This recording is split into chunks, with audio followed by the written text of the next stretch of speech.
Right. So we were discussing about the polyarthritis nodosa.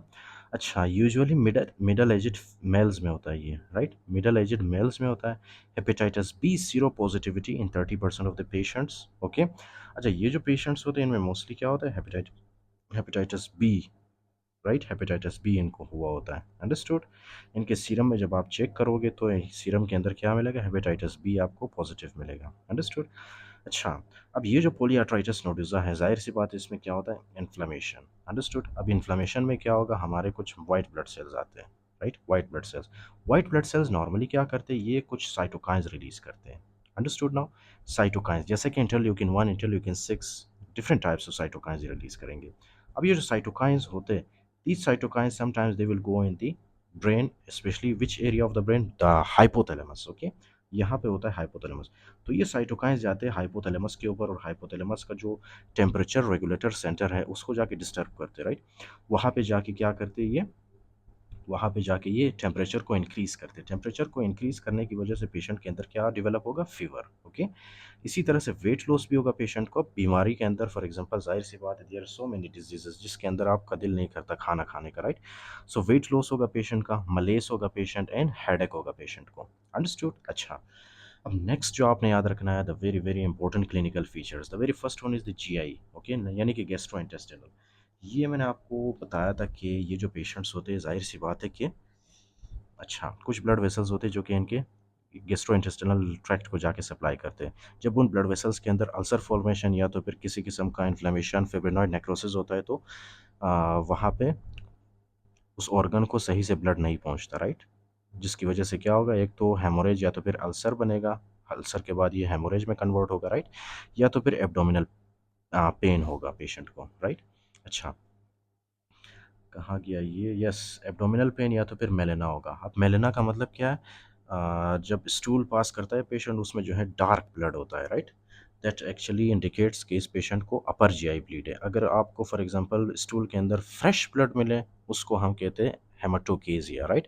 और वो हमें बताता है कि there is lower GI bleed, okay? Lower GI bleed. अच्छा, so it's okay, we will discuss them in the surgery in detail, okay? Melena सिर्फ आपने इतना याद रखना है कि these indicates upper GI bleed. For example GIT system के अंदर या स्टमक के अंदर कोई ब्लीडिंग हुआ है ड्यू टू अल्सर, फाइन? तो वो ब्लीड क्या होगा? स्टूल के अंदर अपीयर होगा and that bleeding is called as the melena, fine? उसके बाद है हाइपरटेंशन। हाइपरटेंशन क्यों होता है? ये एक्सप्लेन द मैकेनिज्म कि ये जो पेशेंट्स होते हैं, राइट? जब इनके किडनी को ब्लड सप्लाई कम होती है तो इनका जो किडनी है वो रेनिन रिलीज़ करता है, रेनिन जाके रास को एक्टिवेट करता है, रास ब्लड प्रेशर को बढ़ा देता है, राइट? जिसकी वजह से ब्लड प्रेशर बढ़ता है एंड हाइपरटेंशन होता है। Neurological dysfunction, right? अब न्यूरोलॉजिकल डिस्फंक्शन में क्या होता है कि फॉर एग्जांपल ये है आपके पास एक न्यूरॉन, न्यूरॉन के अंदर जब ब्लड सप्लाई की कमी होती है due to the inflammation of the vasa nervorum, okay? तो क्या होगा? न्यूरॉन अपना काम करना छोड़ देगा, that is called as the mononeuritis multiplex, okay? Neuron में जब इन्फ्लेमेशन होता है न्यूरोनल वेसल में। अच्छा, उसके बाद है क्यूटेनियस इरप्शन। इसमें आपको क्यूटेनियस इरप्शंस भी मिलते हैं, okay? You have to remember this is actually skin finding in the patients of the polyarteritis nodosa. The next is renal damage. अगर आपने फॉर एग्जांपल रेनल सिस्टम को आपने ठीक नहीं किया, right? So that will lead to the renal damage obviously. Typically involves renal and visceral vessels. Spares pulmonary arteries. इसमें जो है पल्मोनरी आर्टरीज आपके इन्वॉल्व नहीं होते। पल्मोनरी आर्टरीज क्या करते हैं? हमारे लंग्स की तरफ जाते हैं, राइट? लंग्स का ब्लड सप्लाई। अच्छा, उसके बाद है different stages of transmural inflammation with fibrinoid necrosis. Do you remember I told you कि इसमें जो है ये जो ब्लड वेसल है आपके पास, राइट? ब्लड वेसल के कितने लेयर्स होते हैं? इंटीमा, उसके बाद मीडिया, फिर उसके बाद एडवेंटिशिया, राइट? तो ब्लड वेसल के जितने भी लेयर्स होते हैं सब में इन्फ्लेमेशन होती है, right? That is why we call it transmural inflammation, understood? और उसके अलावा जब आप उसके अंदर देखते हो इन्फ्लेमेशन के अंदर, राइट, ब्लड वेसल के वॉल के अंदर आपको क्या मिलता है? Due to inflammation there will be fibrinoid necrosis also, right? Innumerable renal microaneurysm, right? इसका मतलब क्या है? इन्यूमरेबल का मतलब है काउंटलेस, काउंटलेस रेनल माइक्रोएन्यूरिज्म। जब आप रेनल आर्टरी के अंदर देखोगे, राइट, उसमें आपको क्या मिलेगा? उसमें आपको काउंटलेस मतलब अनलिमिटेड आपको माइक्रोएन्यूरिज्म्स मिलेंगे वहाँ पे, ओके? स्पेशली रेनल वेसल के अंदर।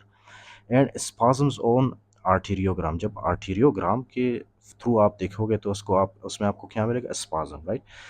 And that will be string of pearls appearance. For example जब आप देखोगे एक इमेज के थ्रू, राइट, आपको आर्टरी कैसे दिखेगा? आर्टरी कुछ इस तरह से सबसे पहले नॉर्मल होगा, फिर वहाँ पे एक एनोरिज्म हुआ होगा इस तरह से, राइट? ओके, एनोरिज्म होगा, फिर नॉर्मल होगा आर्टरी, फिर नीचे एक और एनोरिज्म होगा इस तरह से, फाइन?